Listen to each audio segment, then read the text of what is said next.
नमस्कार, आप देख रहे हैं सीता कुमारी यादव ऑफिशियल यूट्यूब चैनल।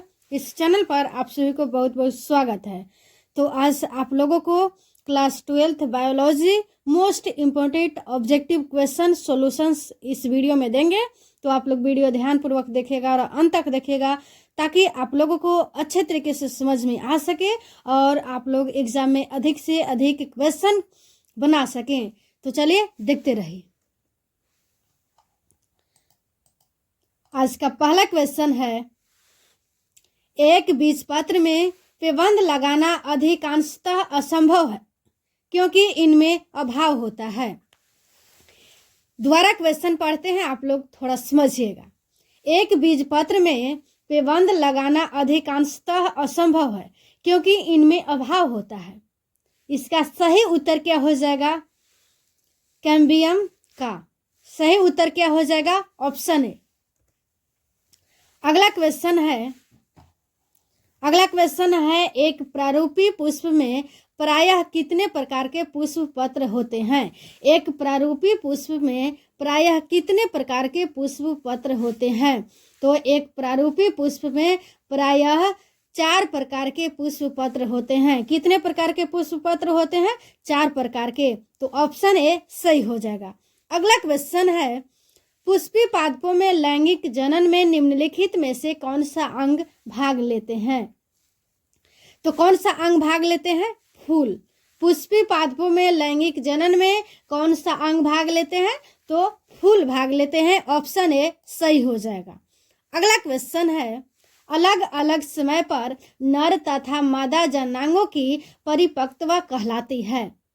अलग अलग समय पर नर तथा मादा जननांगों की परिपक्वता कहलाती है। तो क्या कहलाता है? डाइकोगेमी। क्या कहलाता है? डाइकोगेमी। ऑप्शन बी सही हो जाएगा। अगला क्वेश्चन है, प्राग नलिका का बीजांड द्वार से बीजांडकाय में प्रवेश कहलाता है। प्राग नलिका का बीजांड द्वार से बीजांडकाय में प्रवेश कहलाता है। तो बीजांड द्वार से बीजांडकाय में प्रवेश क्या कहलाता है? तो पोरोगेमी कहलाता है। क्या कहलाता है? पोरोगेमी। इसको इंग्लिश में भी पोरोगेमी भी बोलते हैं। तो आप लोग इंग्लिश एंड हिंदी दोनों पे ध्यान दीजिएगा क्योंकि एग्जाम में इंग्लिश को ही हिंदी में भी लिख देता है। तो आप लोग इंग्लिश और हिंदी दोनों पे ध्यान दीजिएगा ताकि आप लोगों को किसी प्रकार के एग्जाम में प्रॉब्लम न हो सके। अगला क्वेश्चन है, सूर्यमुखी कुल के पौधे की परागकण अपनी जीवन क्षमता कितने घंटे के बाद खो देती है? ध्यानपूर्वक सुनिएगा क्वेश्चन। सूर्यमुखी कुल के पौधे के परागकण अपनी जीवन क्षमता कितने घंटे के बाद खो देती है? तो कितने घंटे के बाद खो देती है? 3 घंटे के बाद खो देती है। तो ऑप्शन ए सही होगा। एक बात आप लोग गौर कीजिएगा कि जब भी मैं क्वेश्चन पढ़ूंगी तो सबसे पहले आप लोग उसका आंसर बताने की कोशिश कीजिएगा। उसके बाद में हम बताएंगे, तब आप लोग वहां पे मिलाइएगा कि क्या आप लोग सही बता रहे हैं या गलत। अगर आपका सही हो रहा है तो आप लोग समझिए कि आप लोगों को तैयारी अच्छे तरीके से हो पाई है। अन्यथा जिन लोगों को सही नहीं हो रहा उन लोगों को घबराने की कोई ज़रूरत नहीं है। आप लोग ध्यानपूर्वक ओनली फॉर सुनते जाइए। आप लोगों को एग्जाम में 100% क्वेश्चन का आंसर सही होगा। ओनली फॉर आप लोग ध्यानपूर्वक सुनिएगा। अगला क्वेश्चन है, पराग कणों में विशेषकर कौन सा विटामिन होता है? पराग कणों में विशेषकर कौन सा विटामिन होता है? तो विटामिन बी होता है। कौन सा विटामिन होता है? विटामिन बी होता है। ये आप लोग ध्यान रखिएगा कि पराग कणों में विशेषकर कौन सा विटामिन होता है? तो विटामिन बी होता है। ऑप्शन ए सही हो जाएगा। अगला क्वेश्चन है, पुष्प के नर जनन संरचना को क्या कहते हैं? पुष्प के नर जनन संरचना को क्या कहते हैं? तो पुष्प के नर जनन संरचना को पुमंग कहते हैं। क्या कहते हैं? पुमंग कहते हैं। ये आप लोग ध्यान रखिएगा कि 2 नंबर का क्वेश्चन सब्जेक्टिव ये भी पूछा जा सकता है कि पुमंग क्या होता है, वर्णन करें। तो आप लोग इसको सब्जेक्टिव में भी याद करके रखिएगा कि पुमंग क्या कहलाता है। तो दोबारा रिपीट करने की प्रयास करेंगे कि पुष्प के नर जनन संरचना को क्या कहते हैं? तो पुमंग कहते हैं। ऑप्शन ए सही हो जाएगा। अगला क्वेश्चन है, इनमें से किसका पुष्पासन खाया जाता है, यानी कि इनमें से किसका पुष्पासन खाया जाता है। ऑप्शन ए में दिया हुआ है शरीफा, ऑप्शन बी में दिया हुआ है सेब, ऑप्शन सी में दिया हुआ है नारंगी, ऑप्शन डी में दिया हुआ है लीची। तो इनमें से किसका पुष्पासन खाया जाता है, तो आप लोग बताने के प्रयास कीजिएगा जरूर कि इनमें से किसका पुष्पासन खाया जाता है। तो सेब का खाया जाता है। ये बहुत महत्वपूर्ण क्वेश्चन है, ये क्वेश्चन कई बार एग्जाम में पूछ चुका है, तो ये आप लोग जरूर याद करके रखिएगा। अगला क्वेश्चन है, सत्य फल का निर्माण किससे होता है। सत्य फल का निर्माण किससे होता है। ऑप्शन ए में दिया हुआ है अंडाशय, ऑप्शन बी में दिया हुआ है पेटल, ऑप्शन सी में दिया हुआ है पुमंग, ऑप्शन डी में दिया हुआ है बीजांड। तो सत्य फल का निर्माण होता है किससे, तो अंडाशय से होता है। किससे होता है, अंडाशय से। ऑप्शन ए सही हो जाएगा। अगला क्वेश्चन है, निषेचन क्या है। निषेचन क्या है, यह सब्जेक्टिव क्वेश्चन में भी पूछा जा सकता है कि निषेचन क्या है, वर्णन करें। तो आप लोग ऑब्जेक्टिव पे भी ध्यान दीजिएगा, ये ऑब्जेक्टिव में भी पूछा जाता है, क्योंकि आप लोग यहाँ पे देख रहे होंगे कि 2012 में एक क्वेश्चन पूछा गया था। तो निषेचन क्या है, अंडा तथा नर न्यूक्लियस का संयोजन। अंडा तथा नर न्यूक्लियस का संयोजन निषेचन है। अगला क्वेश्चन है, इनमें से कौन जंतु कोशिका में नहीं पाया जाता है, यानी कि इनमें से कौन सा जंतु है जो कोशिका में नहीं पाया जाता है। तो क्लोरोप्लास्ट एक ऐसा जंतु है जो कोशिका में नहीं पाया जाता है। तो इसका ऑप्शन ए सही हो जाएगा, क्लोरोप्लास्ट। नेक्स्ट क्वेश्चन है, बीजांड विकसित होकर क्या बनाता है।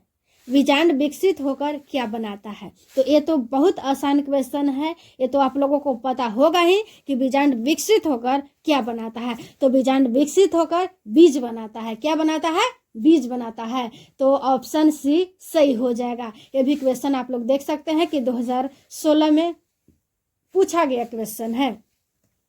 अगला क्वेश्चन है, चिरस्थायी ब्रह्मदल निम्न में से किस में पाया जाता है। तो बैगन में पाया जाता है। यही क्वेश्चन अगर पूछ दिया जाए कि चिरस्थायी ब्रह्मदल निम्न में से किस में नहीं पाया जाता है, तो आम और लीची और कद्दू में नहीं पाया जाता है और बैगन में पाया जाता है। अगला क्वेश्चन है, निम्न में से असत्य फल किससे बनता है। निम्न में से असत्य फल किससे बनता है। तो असत्य फल पुष्पासन से बनता है, और इससे पहले आप लोगों को बताए थे कि सत्य फल किससे बनता है। तो अगर आप लोगों ने वीडियो ध्यानपूर्वक देखे होंगे तो उसको आप लोगों को आंसर पता होगा। तो वह सत्य फल किससे बनता है, यह क्वेश्चन का आंसर आप लोग कमेंट बॉक्स में जरूर बताइएगा, क्योंकि यह क्वेश्चन आप लोगों को बता चुके हैं, इसका आंसर भी आप लोगों को बताए हैं। तो अगला यहाँ पे क्वेश्चन क्या पूछा जा रहा है, निम्न में से असत्य फल किससे बनता है। तो असत्य फल पुष्पासन से बनता है, और सत्य फल किससे बनता है, ये आप लोग इसका आंसर कमेंट बॉक्स में जरूर बताइएगा। तो नेक्स्ट क्वेश्चन है, एनाट्रोपस बीजांड होता है। एनाट्रोपस बीजांड होता है, सीधा होता है या टेढ़ा होता है या उल्टा होता है या इनमें से कोई नहीं होता है। तो एनाट्रोपस बीजांड उल्टा होता है। क्या होता है, एनाट्रोपस बीजांड उल्टा होता है। तो ऑप्शन भी सही हो जाएगा। ये भी क्वेश्चन देख सकते हैं आप लोग, 2016 में यह क्वेश्चन पूछा गया है। अगर आपने किसी भी एग्जाम की तैयारी कर रहे हैं तो आप लोग प्रीवियस ईयर क्वेश्चन जरूर सॉल्यूशन करके जाइएगा एग्जाम देने, क्योंकि प्रीवियस ईयर से बहुत सारे क्वेश्चन पूछा जाता है। तो आप लोग ध्यानपूर्वक से याद कीजिएगा और सुनने का प्रयास कीजिएगा। तो एनाट्रोपस बीजांड होता है, किसमें होता है, क्या होता है, उल्टा होता है। ऑप्शन भी सही हो जाएगा। अगला क्वेश्चन है, अंगुलिकाएं किस जीव से संबंधित है। अंगुलिकाएं किस जीव से संबंधित है। तो अंगुलिकाएं मछली जीव से संबंधित है। किससे संबंधित है, मछली जीव से संबंधित है। ऑप्शन सी सही हो जाएगा। नेक्स्ट क्वेश्चन है, निम्न में से कौन सा अधिकतम पोषक है। निम्न में से कौन सा अधिकतम पोषक है। तो अधिकतम पोषक है बाजरा। क्या है, बाजरा। ऑप्शन सी सही हो जाएगा। अगला क्वेश्चन है, मेहसाना किसकी प्रजाति है। मेहसाना किसकी प्रजाति है। तो मेहसाना भैंस की प्रजाति है। किसकी प्रजाति है, भैंस की प्रजाति है। ऑप्शन भी सही हो जाएगा। अगला क्वेश्चन है, शहद का निर्माण करती है, शहद का निर्माण करती है तो कार्यकर्ता या सेवक मधुमक्खी। शहद का निर्माण कार्यकर्ता या सेवक मधुमक्खी करती है, तो ऑप्शन बी इसका सही उत्तर हो जाएगा। अगला क्वेश्चन है, गेंडा अभयारण्य किस राज्य में है? गेंडा अभयारण्य किस राज्य में है? तो गेंडा अभयारण्य असम राज्य में है। कहाँ पे है? असम राज्य में है, तो ऑप्शन ए सही हो जाएगा। यह भी क्वेश्चन कई बार रिपीट हो चुका है। नेक्स्ट क्वेश्चन है, विश्व में पाए जाने वाले जैव विविधता हॉटस्पॉट की संख्या इनमें से कौन सी है? यानी कि विश्व में पाए जाने वाले जैव विविधता हॉटस्पॉट की संख्या इनमें से कौन सी है? तो विश्व में पाए जाने वाले जैव विविधता हॉटस्पॉट की संख्या कितनी है? 34। कितनी है? 34। ऑप्शन सी सही हो जाएगा। यह भी क्वेश्चन कई बार रिपीट हो चुका है। अगला क्वेश्चन है, काजीरंगा राष्ट्रीय पार्क है, यानी कि काजीरंगा राष्ट्रीय पार्क कहाँ है? तो असम में है। ऑप्शन डी सही हो जाएगा। अगला क्वेश्चन है, राष्ट्रीय उद्यान में सुरक्षा प्रदान की जाती है, राष्ट्रीय उद्यान में सुरक्षा प्रदान की जाती है तो फाउना की और पारिस्थितिकी तंत्र की, यानी कि फ्लोरा की और फाउना की, यानी कि ए और बी दोनों में प्रदान किया जाता है। राष्ट्रीय उद्यान में सुरक्षा प्रदान की जाती है, यानी कि फ्लोरा की भी और फाउना के भी सुरक्षा प्रदान की जाती है, तो ऑप्शन ए एंड बी दोनों सही हो जाएगा। नेक्स्ट क्वेश्चन है, गिर अभयारण्य प्रसिद्ध है, गिर अभयारण्य प्रसिद्ध है तो गिर अभयारण्य प्रसिद्ध है शेर के लिए। ऐसे भी पूछा जा सकता है कि शेर के लिए है, ऑप्शन ए में दे दिया जाएगा गिर अभयारण्य प्रसिद्ध। ऑप्शन बी सी डी में अदर ऑप्शन रहेगा, तो आप लोग वहां पे भी गिर अभयारण्य प्रसिद्ध सही उत्तर लगाइएगा। नेक्स्ट क्वेश्चन है, वन्य जीव संरक्षण अधिनियम प्रस्तुत किया गया था, यानी कि वन्य जीव संरक्षण अधिनियम प्रस्तुत कब किया गया था? 1972 में किया गया था। कब किया गया था? 1972 में। ऑप्शन ए सही हो जाएगा। नेक्स्ट क्वेश्चन है इकोलॉजी संबंधित है, यानी कि इकोलॉजी किससे संबंधित है? तो जीवधारियों एवं उनके पर्यावरण के बीच संबंध से इकोलॉजी संबंधित है। जीवधारियों एवं उनके पर्यावरण के बीच संबंध से इकोलॉजी संबंधित है, यानी कि ऑप्शन बी इसका सही आंसर हो जाएगा। नेक्स्ट क्वेश्चन है, भारत में जैव मंडल रिजर्व कब प्रारंभ किया था? भारत में जैव मंडल रिजर्व कब प्रारंभ किया था? तो 1986 में प्रारंभ किया था। कब किया था प्रारंभ? 1986 में। ऑप्शन सी इसका सही उत्तर हो जाएगा। नेक्स्ट क्वेश्चन है, जल प्रदूषण का सामान्य सूचक जीव है, जल प्रदूषण का सामान्य सूचक जीव है तो इस्चेरिचिया कोलाई। क्या है? इस्चेरिचिया कोलाई जल प्रदूषण का सामान्य सूचक जीव है, तो ऑप्शन सी सही हो जाएगा।